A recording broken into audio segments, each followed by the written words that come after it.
Hello and अस्सलाम वालेकुम friends, my name is Majid Ali and you are watching Ilmi entertainment. Friends, आज हम जिस टॉपिक को डिस्कस करेंगे वो है difference between snow and ice. English में ऐसी बहुत सी टर्म्स हैं जिनके दरमियान फ़र्क तो होता है लेकिन वो ज़ाहिरी तौर पर हमें नज़र नहीं आता। तो आज की वीडियो में हम इसी फ़र्क को डिस्कस करेंगे जो स्नो और आइस के दरमियान है। वीडियो शुरू होने से पहले मैं आप लोगों से ये दरख्वास्त करता हूँ कि अगर आप लोग चैनल पर नए हैं तो चैनल को सब्सक्राइब ज़रूर कर दीजिएगा और बेल आइकन पर भी ज़रूर क्लिक कर दीजिएगा। शुक्रिया। तो चलिए वीडियो शुरू करते हैं। पहले स्नो को देखते हैं। स्नो की डेफिनेशन है soft pieces of frozen water that fall from the sky in cold weather, यानी बर्फ़ के छोटे छोटे नरम टुकड़े जो ठंडे मौसम में आसमान से गिरते हैं। ऐसी बर्फ़ जो बिल्कुल जमी हुई ना हो, उसके अंदर थोड़े बहुत खला मौजूद हो, उसके अंदर हवा मौजूद हो, बर्फ़ के क्रिस्टल्स हों, उसको स्नो कहते हैं।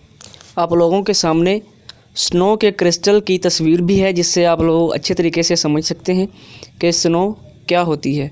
स्नो अक्सर पहाड़ों पर भी पड़ती है जो आप अपने सामने देख सकते हैं, इसको स्नो कहते हैं। अब आइस को देखते हैं। आइस की डेफिनेशन है water that is frozen and became solid, यानी वो पानी जो ठंडा हुआ, जमा और जमकर पत्थर या सॉलिड जैसे बन गया।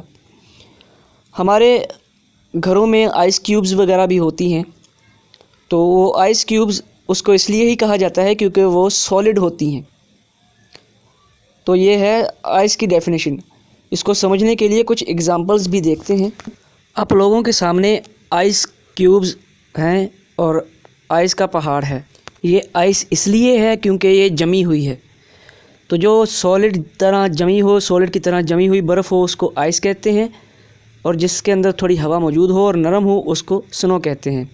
So that is it for today friends. I hope आप लोगों को वीडियो अच्छी लगी होगी। वीडियो अच्छी लगी है तो लाइक ज़रूर कीजिएगा। शुक्रिया। अल्लाह हाफिज़।